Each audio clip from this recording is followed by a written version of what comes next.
Be the Talk, episode 260, featuring Deepak Shukla. Welcome to Be the Talk. We go behind the talk 7 days a week for tips and techniques to help you change the world. I'm Nathan Eckel, and a talker myself. I'm interviewing others who change the world with their talk. You can too, even if you've never given a talk before. Let's get started with today's show. We are live with Deepak Shukla. Deepak, are you ready to talk? I'm ready to rock and roll, Nathan. Let's do it. Deepak Shukla is by day an SEO agency owner, and by night he's an ultra-marathon runner who also talks about relationships, mental health, and his cat, Jenny. You can find him at deepakshukla.com. Deepak Shukla, welcome to the talk. Nathan, I'm excited to be here, buddy, and really happy to be getting into it. So thank you for having me on your show. Deepak, your talk is called How Your Randomness Will Be Your Best Strength. And you come out on the stage, you ask, what separates us? And from watching all of this, the most interesting thing, other than the ultra marathon piece, not just even the triathlon or the marathon, but the ultra marathon piece, is the fact that apparently you had never, up until 1 week before your first triathlon, get this, you had only ridden a stationary bike. You had never ridden a real bike. Is that true? That is mind blowing. Differentiate.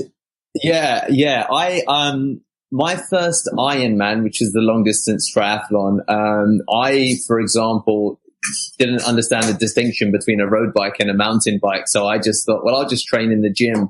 I turned up a week out in South Africa. So you go for a little bit of time.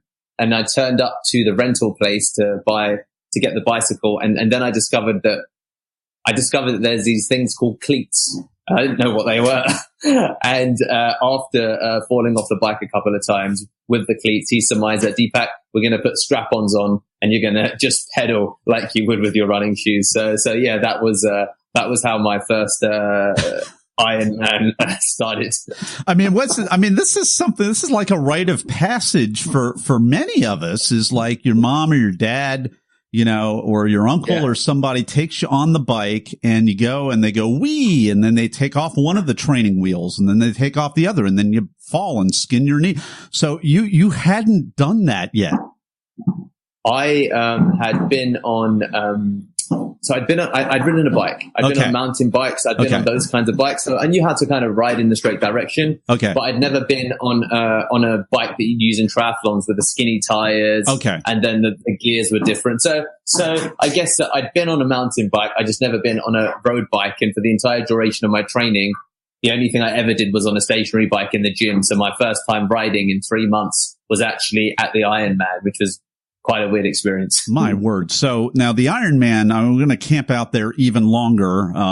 It starts with the bike, or it starts with the swim? Yeah, absolutely. So it's a swim, bike, and then run. The swim's like 3.9. Yeah, exactly. Swim, bike, run. So you swam miles, and now it's time to easy street, get on the bike. Not really, because now you've got the funny 20 gears. It's a real road bike, and you're probably going a whole lot faster than you did on the mountain bike, and you're all wobbly because you were swimming and kicking for all that. So how'd you get through? I mean, you know what? I think that we spoke about when we're younger. I think that there's a beautiful kind of naivety that sometimes serves us, and that does encourage randomness in our lives. And that, you know what? If you overthink things, it's incredibly easy to talk yourself out of doing almost anything, because you can, as humans, we have a tendency to focus on what's our risk, what's our downside, how can we mitigate that, and by doing that, I think we kind of undersell our ability in terms of what we can actually do and what we can get through. And this event clearly was about getting through it, as opposed to actually getting any kind of world-beating time. So, it was the whole event was nerve-wracking. It was wild. And I'm really glad in some respects that I wasn't aware of the kind of training that you need to do, because maybe I never would have even entered the thing if I thought, wow, I need to do all of this. So yeah, it was, it certainly was, an adventure, especially with the way that other people reacted to me when they saw me getting on my running sneakers as I was getting onto the bike, and the kind of responses that you get, verbal and non-verbal. Yeah, they still have left a memory in my mind. So last week I interviewed another a two-time Ironman, Rob Mitchell-James, who is, I believe, in the UK as well. And I mean, there's some real tie-ins between, you know, it's kind of like giving a TED Talk or a TEDx or another branded talk, such as these. And I hear that from some of the people I interview, is like they walked out on stage, they thought they prepared, they walked out on stage, they got through it, they gave a good job, they gave a good effort, and it was that same framework of, okay, I jump and I build my wings on the way down and I get through it and I complete it, and now I'm part of this nice, you know, exclusive club. And there are others of us out there. I'm kind of in the latter group. I like to hang out with people that jump and build their wing. I'm a little more analytical than that. So you gave your talk for people like me. We're sitting on the sidelines saying, "Oh, Deepak, I could never do an Ironman, or I could never do a marathon or whatever." And you're sitting there, "I can't either, but I'm just going to keep pedaling until this is done, or I'm going to keep running until this is done, or I'm going to keep talking until my 15 minutes are done up there on the stage." So what I guess the question for you, from all us hesitant, analytical perfectionist or recovering perfectionist types to someone like you that you just jump in, what do you do in that bleep moment in your head, right? Because you've got those too. It's just you've got that in the middle of your process. The rest of us have that at the beginning of our process, which is why a lot of times we don't start, or we take a long time to start. You get the bleep moment in the middle of so what do you do in that moment? How do you recoach yourself so that you can keep putting one foot in front of the other and complete, and in at least a fairly respectable way, whether it's that or doing an SEO campaign for somebody or doing anything else that you do? Absolutely. I think that one of the things that happens when we have any kind of fight or flight moments, or moments of panic, hesitancy, whatever kind of synonym you want to, or adjective you want to give it, I think that one of the things that we also do expertly that, you know, falls under the umbrella of self-sabotage is we attach a lot of energy to negative emotions, and we make it our core root of focus. So one of the things that I have become mindful of, and this is a lot about it. So mindfulness has been big for me. I can almost preempt those feelings of massive fear when I'm beginning to get a cramp in my leg, or I'm not even really fit enough, or I feel that, you know, this course track is a lot harder than I envisioned. And any variation of that, it's just kind of allowing the feeling of fear to be there and allowing it to wash over and kind of past me, and just accept that, okay, it's okay. And I find that has been a really big thing for me, that, you know, when you do step out and start doing a couple of things that are outside of your comfort zone, you begin to learn to read your own signs. And you begin to discover through the act of just small wins. So a small win for someone who'd say, Deepak, there's no way in hell I'm ever going to do an Ironman, or there's no way I could possibly compete. I would say, okay, you know, cycle to your local liquor store, and then, you know, walk up to the swimming pool, swim one lap, and then run back home, or some kind of, it's, you know, starting as long as you activate that feeling of fear, then for me, that's the best training. And it's something that's, you know, reminiscent of, it's often shown in the military. You know, we do it with our special forces, the continual re-exposure to spaces of kind of acute fear, and then beginning to recondition yourself. So I think that that has been a really big thing that often helps me in those moments where, you know, I want to throw the baby out with the bathwater, and I'm like, okay, the water's not burning me. Actually, it's just pretty warm, but I can sit here and live with the heat. That's powerful, because I've interview people, and we have usually some variation of this, and it's occurring to me, you've got Teflon, and some of us out here in Talk Universe, we're kind of more Velcro. So it's kind of like what we said when we were little kids. I'm rubber, you're glue, whatever I say bounces off of me. Whatever you say, it bounces off of me and it sticks to you, but it's the reverse of that.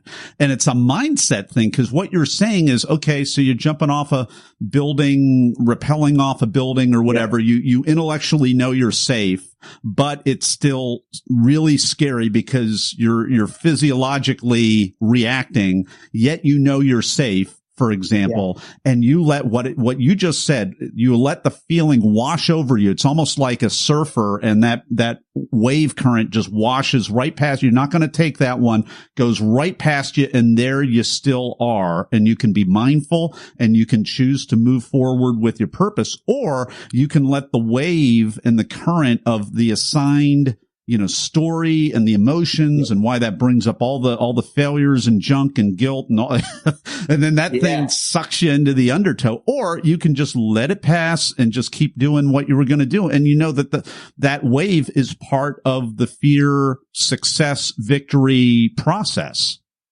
Absolutely. I completely agree, Nathan. And, a lot of the time you're going to get pulled under. And it needs, and what's important in those stages is that, did I drown better yesterday than I did the day before that? How is it that you fail?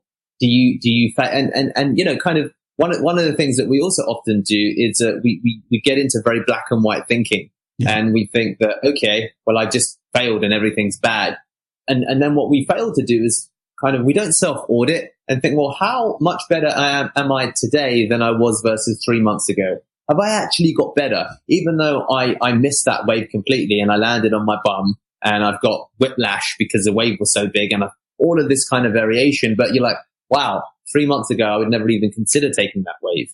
I would never even had to, well, what does that tell me? Well, my balance has gotten a bit better. My core stability's improved, and we fail to activate that kind of part of the process. And we need that sometimes because it keeps you on that path, because what often happens with any level of kind of growth is that we try once, we might even try a second time, we fail both times, but then we just don't try again. And it becomes another kind of fireside conversation. Oh, I've been thinking about doing, or I was considering, or some kind of variation of that. So that's where the, a naivety, does actually serve you in other spaces of your life, because doing something like, the Ironman has helped me live out the randomness of my life, because it, me getting through that has made me feel so much more powerful when I walk into other situations, because I think I have a great point of comparison, but I also understand what it's like to kind of go down the, SHITTER,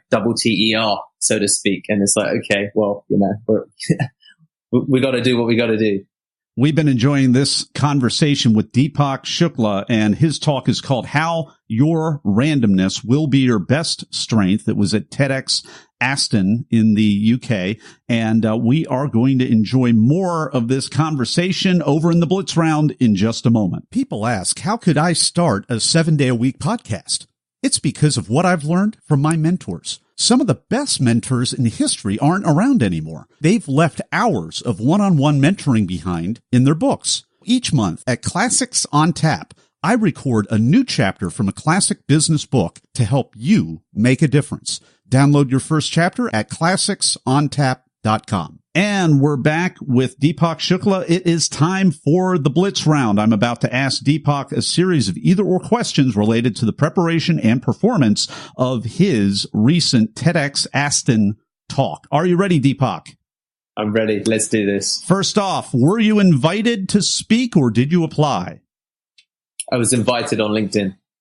Are you a memorizer, improviser, or a blender? Improviser. How does that work for? I mean, did I even need to ask you that question? Seriously, Talk Universe, you're thinking, oh, no brainer. So that worked for you. You finished. You.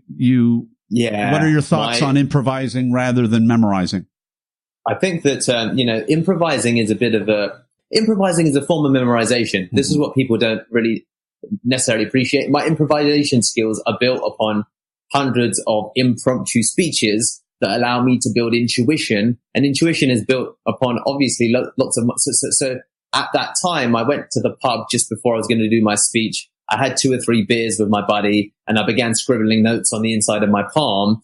But what I was able to draw upon was all of the other experiences that I've walked into historically. And really, I always think that improvisation is a skill that's been built out of actual, memories. So that's what the process was like for me. And I think that's where it comes from. What's a tip, tool, or technique that helped you?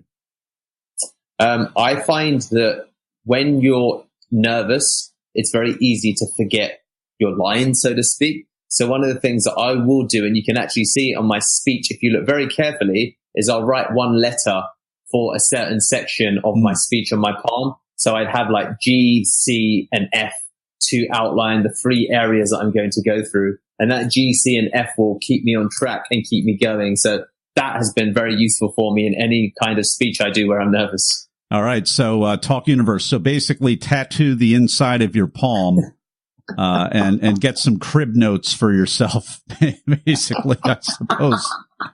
Now, I skipped over this question. You walk out there. Did you have nerves? Were you in the zone? Neither or both? I definitely had nerves. I'd never spoke at that time on a stage like that before. So that, as well as the preparation with the calls back and forth I did with the kind of TEDx organizers, told me that they really, really cared. And, it sounds obvious, but you only really appreciate it when you're in the situation. So definitely was nervous. Once you get started, starting is the hardest, as with anything. And my speech started with star jumps because someone dared me. So once we'd done that, I kind of got over myself, and that was very helpful. Last question. What is your advice to the person listening to this who says, I could never give a branded talk? I think that find a story that, is interesting and practice the delivery of it. I think it begins there. I mean, you only need to impress one person, and who knows where you'll end up. And, it doesn't mean you need to practice a 15-minute speech. You could have a 5-minute story that's really compelling, and that can be enough. So I'd say that, it's about purposeful practice. So purposeful practice is the key thing I think that a lot of people don't do.